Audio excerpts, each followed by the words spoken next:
Isa rin sa talagang naging legasya ng administrasyon ay ang tinaguriang Build Build Build program nito, kung saan inaprubahan ni Duterte ang mga malalaking proyekto at infrastruktura ng bansa na matagal nang nakatingka.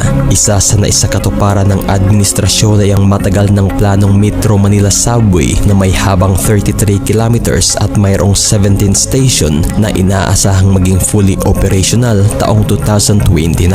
Tinatayang aabot ng 400 billion pesos ang inilagak na pondo ng gobyerno sa naturang proyekto.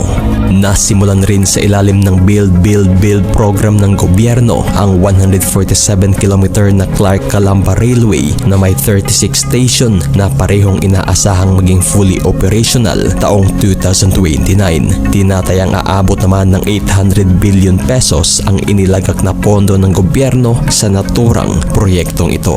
Bagay na ilan lamang ito sa mga napakarami at malalaking nagawang proyekto ng administrasyon na magbibigay ng kaginhawaan hindi man sa ngayon ngunit tiyak para sa susunod na henerasyon.